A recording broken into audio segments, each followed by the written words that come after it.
ಪುತ್ಥಳಿ ವಿಚಾರದಲ್ಲಿ ಎರಡು ಸಮುದಾಯಗಳ ನಡುವೆ ವಾಗ್ವಾದ. ಚಿಕ್ಕಬಳ್ಳಾಪುರ ಜಿಲ್ಲೆ ಗುಡಿಬಂಡೆ ಪಟ್ಟಣದ ಕೆಎಸ್ಆರ್ಟಿಸಿ ವಾಹನ ನಿಲ್ದಾಣದ ಮುಂಭಾಗದಲ್ಲಿ ಅಂಬೇಡ್ಕರ್ ವೃತ್ತದಲ್ಲಿ ಪುತ್ಥಳಿ ನಿರ್ಮಾಣದ ವಿಚಾರವಾಗಿ ಒಕ್ಕಲಿಗರು ಮತ್ತು ಬಲಿಜ ಸಮುದಾಯ ನಡುವೆ ಬುಧವಾರ ತೀವ್ರ ಜಟಾಪಟಿ ನಡೆಯಿತು. ಎರಡೂ ಸಮುದಾಯಗಳ ಮುಖಂಡರು ಪ್ರತ್ಯೇಕವಾಗಿ ಪ್ರತಿಭಟನೆ ನಡೆಸಿದರು.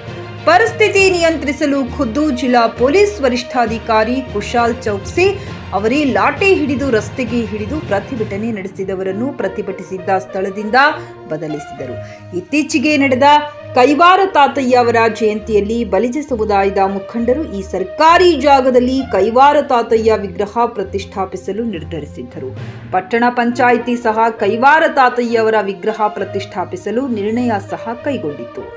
ಈ ವಿಚಾರವಾಗಿ ಎರಡೂ ಸಮುದಾಯಗಳ ನಡುವೆ ತಿಕ್ಕಾಟ ಆರಂಭವಾಗಿತ್ತು. ಬಲಿಜ ಸಮುದಾಯದವರು ಕೈವಾರ ತಾತಯ್ಯ ಅವರ ಪುತ್ಥಳಿ ನಿರ್ಮಾಣಕ್ಕೆ ಭೂಮಿ ಪೂಜೆ ನೆರವೇರಿಸಿದರು. ಇದಕ್ಕೆ ತೀವ್ರ ಅಸಮಾಧಾನ ವ್ಯಕ್ತಪಡಿಸಿದ ಒಕ್ಕಲಿಗ ಸಮುದಾಯದವರು ಉದ್ಯಾನದ ಮುಂಭಾಗದಲ್ಲಿ ಪ್ರತಿಭಟಿಸಿದರು. ಸ್ಥಳಕ್ಕೆ ಬಂದ ಸರ್ಕಲ್ ಇನ್ಸ್ಪೆಕ್ಟರ್ ನಯಾಜ್ ಬೇಗ್ ಮತ್ತು ತಹಶೀಲ್ದಾರ್ ಸಿಗ್ಬತ್ತುಲ್ಲಾ ಮುಖಂಡರುಗಳ ಮನವೊಲಿಸಲು ಪ್ರಯತ್ನಿಸಿ ವಿಫಲರಾದರು. ನಂತರ ಸ್ಥಳಕ್ಕೆ ಬಂದ ಜಿಲ್ಲಾ ಪೊಲೀಸ್ ವರಿಷ್ಠಾಧಿಕಾರಿ ಕುಶಾಲ್ ಚೌಕ್ಸಿ ಪ್ರತಿಭಟನಾಕಾರರನ್ನು ಚದುರಿಸಿದರು. ಪಟ್ಟಣ ಪಂಚಾಯಿತಿ ಮಾಜಿ ಅಧ್ಯಕ್ಷ ದ್ವಾರಕನಾಥ್ ನಾಯ್ಡು ಮಾತನಾಡಿ, ಪಟ್ಟಣದ ಸರ್ವೆ ನಂಬರ್ 259/3ರಲ್ಲಿ ಒಟ್ಟು 39 ಗುಂಟೆ ಜಾಗವಿದೆ. ಅದರಲ್ಲಿ 9 ಗುಂಟೆ ಆ ಖರಾಬ್ ಮತ್ತು 2 ಗುಂಟೆ ಬಿ ಖರಾಬ್ ಇದೆ. ಈ ಖರಾಬ್ನಲ್ಲಿ ಕೈವಾರ ತಾತಯ್ಯ ಅವರ ವಿಗ್ರಹ ಪ್ರತಿಷ್ಠಾಪನೆಗೆ ಭೂಮಿ ಪೂಜೆ ನಡೆಸಲು ಸಿದ್ಧತೆ ಮಾಡಿಕೊಂಡಿದ್ದೆವು. ಆದರೆ ಪೊಲೀಸರು ಕಾರ್ಯಕ್ರಮ ನಿಲ್ಲಿಸಲು ಸೂಚಿಸಿದರು. ನಾವು 15 ದಿನಗಳಿಂದ ಭೂಮಿ ಪೂಜೆಗೆ ಸಿದ್ಧತೆ ಮಾಡಿಕೊಂಡಿದ್ದೆವು. ಇಲ್ಲಿ ಕೈವಾರ ತಾತಯ್ಯ ಅವರ ಪುತ್ಥಳಿ ನಿರ್ಮಾಣಕ್ಕೆ ಪಟ್ಟಣ ಪಂಚಾಯಿತಿಯು ನಿರ್ಣಯ ಕೈಗೊಂಡಿದೆ. ಇದು ನಮ್ಮ ಜಾಗ, ನಮಗೆ ಕೊಡಿ ಎಂದು ಆಗ್ರಹಿಸಿದರು.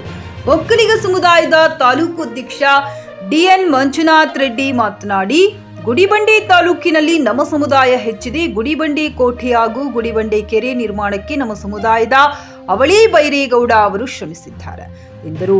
ಈ ಬಿ ಖರಾಬ್ ಜಾಗವನ್ನ ನಮ್ಮ ಸಮುದಾಯಕ್ಕೆ ಮೀಸಲಿಡಿ ಎಂದು 2022ರಿಂದ ಅಧಿಕಾರಿಗಳಿಗೆ ಮನವಿ ಮಾಡಿದ್ದೇವೆ ಎಂದು ತಿಳಿಸಿದರು. J N Krishnareddy, GK news Kannada, Gudibande. But ಈಗ ನನಗೆ ನಿನ್ನೆ ಇನ್ವಿಟೇಷನ್ಸ್ ಕೊಟ್ಟಾರೆ. ಒಂದು ಪೂರ್ವಭಾವಿ ಇಷ್ಟು ದೊಡ್ಡ ಕಾರ್ಯಕ್ರಮ ಮಾಡಿದ್ರೆ ಒಂದು ಪೂರ್ವಭಾವಿ ಕೊಟ್ಬಿಟ್ಟು ಇದು ಹೇಳ್ಬಿಡಿ. ಇಷ್ಟು ದೊಡ್ಡ ಮಟ್ಟದಲ್ಲಿ ಎಲ್ಲರನ್ನು ದೊಡ್ಡವ್ರನ್ನೆಲ್ಲ ಕರೆದಿದ್ರು, ನೀವೆಲ್ಲ ಸಮುದಾಯದವರು ಮಾಡಿದ್ದಾರೆ. ನಿಮ್ಮ ಮಕ್ಕಳ ಉಜ್ವಲ ಭವಿಷ್ಯಕ್ಕಾಗಿ ಶ್ರೀ ಶಾಬ್ರ ರೇಣುಕಾ ವೀರ ಗಂಗಾಧರ ಶಿವಾಚಾರ್ಯರ ಮಾರ್ಗದರ್ಶನದಲ್ಲಿ ನಡೆಯುತ್ತಿರುವ ಶ್ರೀ ಶಿವಯೋಗಿ ವಿದ್ಯಾಲಯ ಶಾಲೆಯಲ್ಲಿ ದಾಖಲಾತಿ ಪಡೆಯಿರಿ. ಇಲ್ಲಿ 1ನೇ ತರಗತಿಯಿಂದ 10ನೇ ತರಗತಿಯವರೆಗೆ ಪ್ರವೇಶ ಪ್ರಾರಂಭವಾಗಿದ್ದು, ಉನ್ನತ ಗುಣಮಟ್ಟದ ಶಿಕ್ಷಣದ ಜೊತೆಗೆ ಆಟ, ಯೋಗಾಸನ, ಡ್ಯಾನ್ಸ್, ಕರಾಟೆ ತರಬೇತಿಯೂ ನೀಡಲಾಗುತ್ತದೆ. 5ನೇ ತರಗತಿಯಿಂದ 10ನೇ ತರಗತಿಯವರೆಗೆ ವಸತಿ ಸೌಲಭ್ಯವೂ ಕೂಡ ಲಭ್ಯವಿದೆ. ನುರಿತ ಶಿಕ್ಷಕರಿಂದ ಬೋಧನೆ ನೀಡಲಾಗುತ್ತದೆ. ಎಸ್ಎಸ್ಎಲ್ಸಿಯಲ್ಲಿ ಈ ಶಾಲೆಯ ಫಲಿತಾಂಶವು 100%ವಾಗಿದೆ. ಹಾಗಿದ್ರೆ ತಡೆಯಾಕೆ? ಇಂದೇ ಭೇಟಿ ನೀಡಿ ಶ್ರೀ ಶಿವಯೋಗಿ ವಿದ್ಯಾಲಯ, ಹುಮ್ನಾಬಾದ್. ಹೆಚ್ಚಿನ ಮಾಹಿತಿಗಾಗಿ ಸಂಪರ್ಕಿಸಿ 8747071091 ಅಥವಾ 9164643288.